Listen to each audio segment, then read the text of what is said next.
Hello everyone, मैं हूं Anil Patidar. Welcome to Magnet Brains Hindi. दोस्तों, आज के इस लेक्चर में हम लोग क्या सीखने वाले हैं? आज हम लोग बात करने वाले हैं सामाजिक विज्ञान के अंतर्गत नागरिक शास्त्र, जो हमारा विषय है।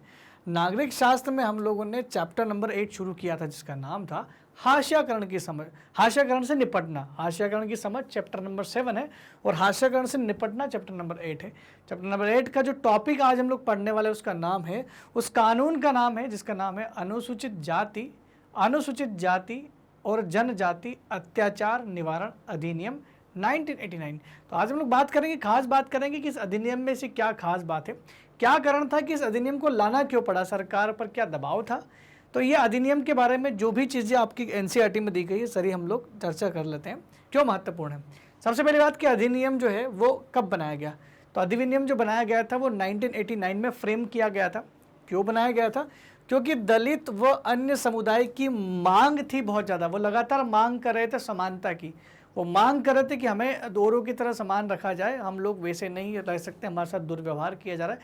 तो उनकी मांग के जवाब में इसको बनाया गया था। सरकार पर दबाव था कि दलित और आदिवासियों के रोजमर्रा दुर्व्यवहार और अपमान को रोकने के लिए ठोस कदम उठाएं, क्योंकि रोज लगातार आज़ादी के बाद भी दलित और आदिवासियों के साथ गलत हो रहा था। शुरुआत में दलित था, लेकिन बाद में आदिवासी ने भी इसमें इस पर जो है उन्होंने भी ये बात सेम मुद्दे उठाए थे। इसलिए अनुसूचित जाति और जनजाति अधिनियम बनाया गया था, दोनों के लिए बनाया गया था। तो उनके अपमान पर ठोस कार्रवाई की जाए, ये उनकी लगातार मांग थी। लगातार दबाव के चलते सरकार को 1989 में ये अधिनियम बनाना पड़ा। कानून की थोड़ी सी पृष्ठभूमि समझ लेते हैं कि कानून ऐसे एकदम से नहीं बन जाता। बहुत साल से ही ये लगातार लोग प्रोटेस्ट करते हैं, लगातार लोग आवाज़ उठाते हैं, उसके बाद ऐसा होता है। 1970 और 80 के दशक से इसकी पृष्ठभूमि की शुरुआत होती है, वहीं से बैकग्राउंड क्लियर होता है। तो बैकग्राउंड 1970 और 1980 के दौरान क्या हुआ, उस दौरान बहुत ज़्यादा हिंसात्मक घटनाएं शुरू हो गई थी। समस्या हिंसक रूप लेने लगी और अपने हक का दावा करने के लिए बहुत सारे आग्रही दलित संगठन सामने आए।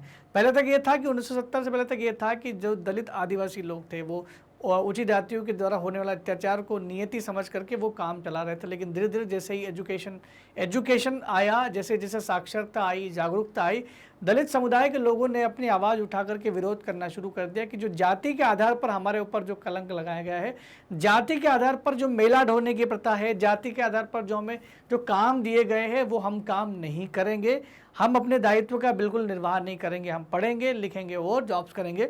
तो लगातार हमें समानता का अधिकार मिलना चाहिए। तो ऐसे में उन्होंने विद्रोह करना शुरू कर दिया और भारत में कई जगह पर हिंसक घटनाएं भी हुई। और साथ ही साथ दलित जातियाँ दायित्व के निर्वाह करने को अब तैयार नहीं थी। अब वो मना कर रही थी कि हम लोग उस तरह से काम नहीं करेंगे जैसे हमारे लिए बनाया गया है, जाति के आधार पर हम काम बिल्कुल भी नहीं करेंगे और समानता का अधिकार चाहते, हमें इक्वालिटी चाहिए सबके। अगर दूसरे धर्मों को पढ़ने लिखने और नौकरी करने का अधिकार तो हमको भी है, दूसरी जातियों को है तो हमको भी है। तो कुल मिलाकर के वो समानता का अधिकार चाहते थे। इस वजह से सरकार के ऊपर दबाव बनाया और एक एक्ट पास करवा ले जिसका नाम था ST/SC एट्रोसिटी एक्ट, जिसका नाम कहा जाता है। उन्होंने दबाव बनाया कि नए कानून में दलितों पर होने वाली हिंसा की सूची बनाई जाए। उन्हें दबाव बनाया कि एक कानून ऐसा बनाया जाए जिसमें ये पता लगाया जाए कि कौन कौन सी हिंसा जो है वो दलितों के लिए होती है, तो उसकी सूची बनाई जाए और अपराध करने वालों को सख्त सजा का प्रावधान किया जाए। इसीलिए 1989 में लगभग मेरे ख्याल से 23 प्रकार के अलग अलग 23 प्रकार के अलग अलग वहाँ पर जो है अपराध की श्रेणी बनाई गई है। बहुत तरीके का अपराध है और उन अपराध में अगर कोई व्यक्ति करता है, ये अपराध करने वाले जो व्यक्ति होंगे वो नॉन दलित रहेंगे, यानी वो अनुसूचित जाति और जनजाति के अलावा जो भी लोग हैं वो सारे लोग अगर ये करते हैं तो वो इसके सज़ा के पात्र होंगे। तो सख्त सज़ा का प्रावधान है। आदिवासी लोगों ने भी दलितों की तरह ऐसी ही मांग प्रस्तुत की। तो जो दलित लोग मांग प्रस्तुत कर रहे थे कि हमारे लिए कानून बनाया जाए, हमारे ऊपर जो अपराध हुए हैं उन अपराधों की सूची बनाई जाए और उसके साथ दंडित करने का प्रावधान किया जाए। कुछ समय बाद आदिवासियों ने भी सेम मांग उठाई। उन्होंने बोला कि हमारे साथ भी होता है, तो जो दलित के लिए आप कानून बना रहे हैं वैसा ही कानून हमारे लिए भी होना चाहिए। इसी वजह से 1989 के कानून का नाम क्या रख दिया, अनुसूचित जाति अनुसूचित जनजाति अत्याचार एवं निवारण अधिनियम। तो हाशियाई समुदाय की समस्या को निपटाने के लिए सबसे इम्पोर्टेंट अधिनियम था। तो हेडिंग का मतलब ही क्या है, पूरा अधिनियम जो है ये आर्टिकल 17 में होने वाला जो दुर्व्यवहार था ना, आर्टिकल 17 में लिखा गया ना कि भाई अस्पृश्यता का उन्मूलन, तो आर्टिकल 17 जिस बात के लिए आश्वासन देता है उसको यहाँ पर जस्टिफाई भी किया गया कि जब अस्पृश्यता का उन्मूलन कर दे तो उसके बाद इस तरह की घटनाएं क्यों हो रही हैं। तो ये घटनाएं नहीं होना चाहिए, क्योंकि हिंसक रूप भी लेने लग गई थी और अब जो है दलित और आदिवासी जनसंख्या जो है वो लगातार जागरूक हो रही थी। इस अधिनियम की विशेषता क्या है, समझते हैं कि एट्रोसिटी एक्ट जो लाया गया था, schedule caste atrocity act, schedule caste and tribes atrocity act 1989 जो लाया गया था, 1989 के इस एक्ट की विशेषता क्या है? विशेषता क्या है कि इस कानून में अपराधों की लंबी सूची तैयार की गई थी। इसमें बहुत प्रकार के अलग अलग प्रकार के अपराध की सूची बनाई गई थी, जिसमें से कुछ अपराध हम लोग यहाँ पर पढ़ने वाले हैं, जिसमें शारीरिक रूप से खौफनाक अपराध, जैसे किसी को जो है मारना, प्रताड़ित करना, घर जला देना और वो मारपीट करना आ जाता है। उसके अलावा नैतिक रूप से निंदनीय आदि स्वरूपों की सूची बनाई गई, यानी शारीरिक के अलावा नैतिक मोरल जो अपराध होते हैं उनकी भी सूची बनाई गई थी। किसी महिलाओं को अपशब्द नहीं बोलना, ये सब कुछ उसमें लिखा हुआ है।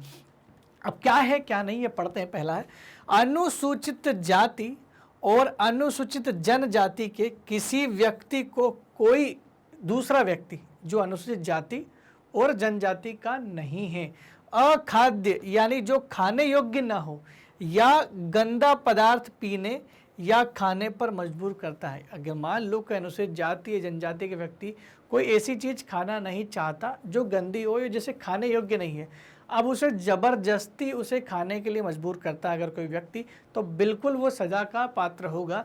तो वो इसके अंतर्गत उस सज़ा का लिस्ट बनाया गया है, अपराध के रूप में रखा गया है।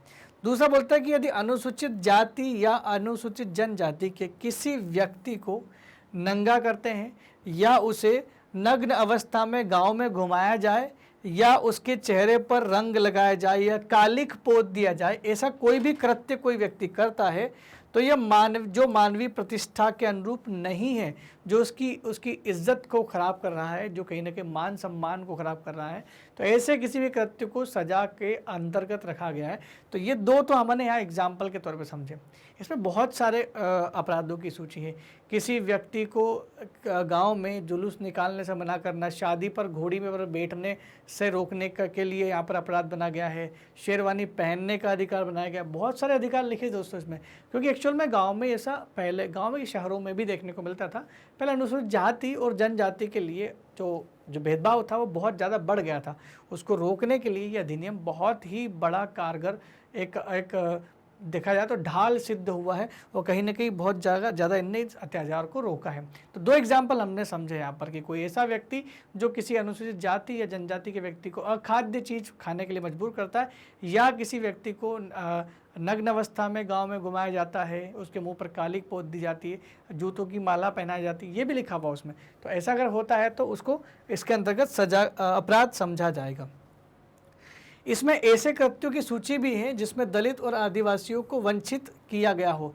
अगर किसी दलित या आदिवासी को किसी अधिकार से वंचित भी अगर आप करोगे ना, तो भी उसकी उस प्रकार के अपराध की सूची भी है। जैसे फॉर एग्जांपल यदि आदिवासियों से गुलामों की तरह काम करवाना, स्लेव्स नहीं बना सकते आप, पहले गुलाम रखते थे ना, जैसे बंधुआ मजदूर टाइप कुछ है, तो उनसे काम करवाना, पीढ़ी दर पीढ़ी काम करवाना, ये आप नहीं करवा सकते। और यदि ST SC के नाम आवंटित की गई किसी स्वामित्व वाली जमीन पर कब्जा करता है कोई गैर ST SC वाला व्यक्ति, क्या खेती करता है या स्थानांतरित अपने नामांतरण करा लेता है, तो वह सजा का प्रार्थी होगा, यानी सजा का पात्र होगा। यदि कोई व्यक्ति ऐसा जो अनुसूचित जाति और जनजाति का नहीं है और उसने अनुसूचित जाति और जनजाति के व्यक्ति के नाम कोई संपत्ति को हथिया लिया है, कब्जा कर लिया है या गलत तरीके से अपने नाम करवा लिया है, तो ऐसे में उस व्यक्ति को खेती करने के लिए, तो ऐसे में वो व्यक्ति को सजा का पात्र माना जाएगा, उसे सजा दी जाएगी। तो दोस्तों ये तो कुछ वंचन को लेकर के था, इससे पहले कुछ अपराध को लेकर के था। इसके अलावा इस अधिनियम में महिलाओं की सुरक्षा को लेकर के भी या महिलाओं के अपमान को लेकर के भी अपराध की सूची बनाई गई है। उसमें से कुछ एक आध एग्जाम्पल हम लोग पढ़ लेते हैं। दलित और आदिवासी महिलाओं के खिलाफ जो अपराध होते हैं, किस तरह के अपराध होते हैं, यही यदि किसी अनुसूचित जाति या जनजाति की किसी महिला को अपमानित करने के लिए उस पर हमला करते हैं या उसके साथ जोर जबरदस्ती करते हैं, तो ऐसे लोगों को दंडित करने की व्यवस्था इस अधिनियम में कराई गई है। अपशब्द कहना, उनकी लज्जा भंग करना, अपमान करना, है ना, और जोर जबरदस्ती करना या उन पर किसी विशेष उद्देश्य से हमला करना, तो ऐसे सारे कृत्य जो है वो दंडनीय अपराध की श्रेणी में आते हैं। तो यहाँ पर आदिवासी और दलित महिलाओं की सुरक्षा के लिए भी ये कानून काफ़ी कारगर सिद्ध हुआ है। दोस्तों यकीन मानिए 1989 के बाद से ये जो मामले भारत में आ रहे थे वो बहुत कम हो गए और अब जो है समानता का व्यवहार थोड़ा थोड़ा देखने को मिल रहा है। और वो दिन दूर नहीं जिस दिन सारे के सारे समाज में ये समानता स्थापित हो जाएगी और हमें ऐसे कानून की ज़रूरत भी नहीं पड़ेगी। फिलहाल हमें ज़रूरत इसलिए है क्योंकि इस प्रकार की दुर्व्यवहार और यातनाएं और अत्याचार हो रहा था। तो दोस्तों हमने समझा कि अनुसूचित जाति जनजाति अत्याचार निवारण अधिनियम क्यों महत्वपूर्ण है, इसे क्यों लाया गया, सरकार पर दबाव क्यों डाला गया और किन लोगों के लिए लाया गया और ये किस प्रकार की सुरक्षा प्रदान करता है। इन सभी मुद्दों पर हमने अच्छे से चर्चा कर ली है। दोस्तों अगर आपको हमारे वीडियो YouTube पर आपको सीक्वेंस में नहीं मिल रहे तो घबराने की कोई ज़रूरत नहीं है। आप हमारी वेबसाइट magnetbrains.com पर विजिट कर सकते हैं, जहां पर आपको मिलेगा India's number 1 100% free online educational platform, जो आपको किसी भी प्रकार के वीडियो देखने के लिए कोई पेमेंट के लिए नहीं बोलता। आप यहाँ पर अपने टॉप कोर्सेज़ को एक्सप्लोर कर सकते हैं, जहाँ पर आपको हिंदी मीडियम पर जाकर के क्लिक करना है। जैसे आप हिंदी मीडियम पर जाएंगे आपको अपनी क्लास दिख जाएगी और आप अपनी क्लास पर यानी क्लास 8 पर क्लिक करेंगे।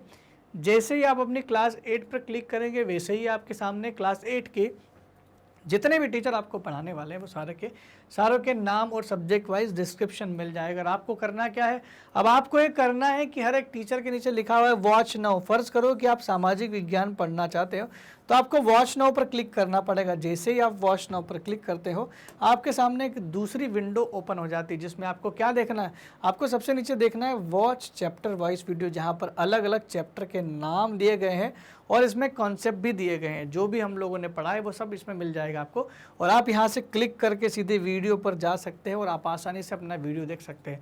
आप चाहें तो यहाँ से नेक्स्ट ऑप्शन से नेक्स्ट वीडियो भी देख सकते हैं और प्रॉपर नोट भी बना सकते हैं, जो आपकी एग्ज़ाम के पॉइंट ऑफ व्यू से बहुत इंपॉर्टेंट है। दोस्तों मैग्नेट ब्रेन्स आप लोगों के लिए लेकर के आया है 100% मुफ्त शिक्षा, जो क्लास 6 से क्लास 12वीं तक के सभी विद्यार्थियों को free of cost online platform पर हिंदी और अंग्रेजी दोनों माध्यम पे दी जा रही है।